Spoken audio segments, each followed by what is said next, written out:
Is your window air conditioner not cooling the house as fast as it used to? Don't worry, I got you. In this video, I'll be showing you how AC repair guys clean a window air conditioner. Some people make it seem a whole lot easier than it really is, while others make it more complicated than it should be. Really, the hardest part about cleaning a window air conditioner is getting it out of the window and bringing it outside. And the most common question I get about this is, do I really need to take it out? This thing weighs half a ton and it's in the window securely. I really don't want to disturb it and take it out of there. Can I just vacuum it or somehow clean it inside without having to take it out? And unfortunately, no, you can't. If you want to actually clean your unit and not just make it look like you cleaned it, you do have to get that monster out of the window, bring it outside, take it apart, and spray it all down. But the good news is that you don't need to buy any kind of coil cleaner. In most cases, just water, a hose and water, and a brush, maybe a rag. That's all you need to get this thing cleaned. If you disagree with that opinion, I would love to hear why in the comments below. But let's be honest here, if you're making any kind of an attempt to clean your window air conditioner, you're already in the minority. Most people completely ignore these things or throw them away and get a new one when it stops cooling a little bit, which often happens. When your unit starts to get dirtier, the cooling is not as cool as it used to be. It takes longer to cool the room. And once you clean it all out, you can actually feel how much cooler the air is. And now, let me show you an example of how I clean a window air conditioner. If the power plug on your unit has buttons like mine, I would throw it a little further away so it doesn't get too wet during cleaning. Next, I'm going to take out my indoor filter screen and set it aside for now. We'll get to it a little later. The accordions on the sides need to be removed too, otherwise we won't be able to take the whole housing off. Do pay attention how they're in there, because taking them out is always easier than putting them back in. Most of the time they come out real easy. You simply extend them all the way and then pull up to slide them out. Then we can go ahead and remove the front grille by opening it and slightly pulling up. Here's what the little tabs that hold it in place look like. And just so you know, on most units you can actually leave this grille on and simply take it off with the whole front panel. Next, we'll need to take out about 12 screws. There's usually a few screws in the front that hold down the whole front cover, so I took those out first and then took out the rest of the screws all around the unit. As you're taking these screws out, some of them may break or will be totally rusted out like this one. When you reassemble, you can either find a new screw to replace it or simply leave the screw out and it'll be totally fine. Just make sure that you have the corner screws in and only the center screws are missing if you have any of them missing. But another option is to simply steal one of the screws up on top. Next up is the front panel, which still has a few clips holding it in place. Using a flathead screwdriver, gently pry the clips off the unit while trying your best not to break anything. One rule that I made for myself is to never force anything. If something is not coming out, that probably means that there's a clip or a screw that is still somewhere holding it in place. Every time you force it open, something is going to snap off. So if something is not coming out for you, do take your time, try to figure out what's holding it in there. Once one side is off, the other side comes off much easier. There's also a couple of clips up on top that come off the same way.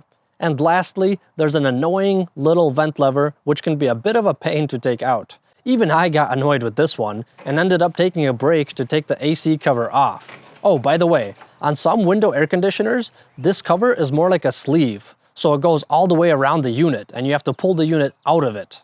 But anyway, back to this lever. To make things easier, I decided to take out the whole vent assembly. On this AC, you have to pull out the left side first, and then the right side simply slides off the knob that it's sitting on. To detach the lever, you need to squeeze these two tabs and push it in. It makes it easier if you push it in one side at a time. The front panel is finally off, and since I don't like to disconnect wires if I don't have to, I will simply place the whole front panel on top of the unit while we spray everything down. The three areas that we don't want to spray down are the control panel, the box where all the electronics are, and the inside of the air vent. Optimally, it would be nice to clean the indoor blower wheel too, but with most window air conditioners, you will end up wrecking the foam housing around the fan if you try to get it out. So I recommend just leaving it alone. Here's what the evaporator coil looks like before we clean it. And if we go on the side, we see that there's a bunch of webs, rust, and other debris in the middle too. The condenser coil, on the other hand, actually looks clean, at least on the surface. But keep in mind that there could be dirt and dust buildup inside the coils as well. So even if it looks clean, it could still be plugged up. This unit is looking pretty dirty all the way around, so it could definitely use a good cleaning. And I also wanted to show you this. Do you see all that corrosion on the bottom of the coil? Many coil cleaners are corrosive and can damage the coils and the fins on your air conditioner. I play it safe and prefer not to use any cleaners at all, but if you do use something, make sure you thoroughly wash that stuff off, otherwise it will slowly start eating your unit. Okay, let's start spraying this thing down. I started spraying with a nozzle attachment, but the water flow was really weak, so I ended up taking it off and just using my finger instead. Don't rush this part and spray the whole coil down real good. With the outdoor coil, I like to spray it from the inside first to get as much gunk out of the coil as I can before I spray it on the outside. Because when you're spraying it from the outside, if there's stuff inside the coil, you kind of end up spraying all of that into the unit instead of spraying it out of it. This can be a little challenging because the fan blades get in the way, but you should be able to reach most of the coil from inside. I then take my time spraying down the outdoor coil, which is a good opportunity to address another commonly asked question. Can I use a power washer? The answer is no. The fins on the coils bend very easily, and most power washers are too powerful, so they will end up bending all the fins on your coil. The more flattened spots you have like this, the less efficient your unit becomes. I also often get asked if it's really okay to spray down all the components inside the air conditioner like this. Notice how the cover of the air conditioner has grates in it. This means that when it rains, water gets in there every time. So it is okay to spray it down like this. Just make sure that you let your air conditioner fully dry out before you turn it back on. Once you are done spraying it down, you can tilt the whole unit on its side to dump all the water out. Be careful not to drop it if you have it on a table. And if by chance you had your unit on its side this whole time, put it back upright and don't turn it on for at least half a day.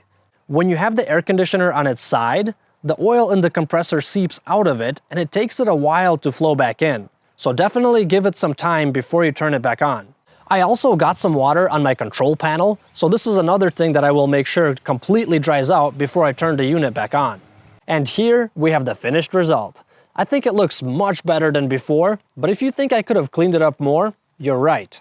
The main objective is to clean the coils, which affects the cooling. But if you want to make it look more cosmetically appealing, you could take some extra time to scrub and wipe everything down.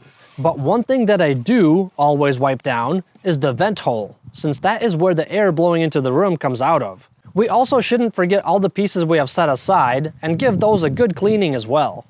If possible, I would let the unit fully dry before reassembling everything. While putting it all back together, if you forgot which accordion goes on which side, fear not, because most of them are conveniently labeled. And that's all I had. Thanks for joining me for the cleaning. And if you're still here and not in the comment section below, let me tell you a dad joke. Why did the little girl bury her flashlight? Well, that's because the battery on it died.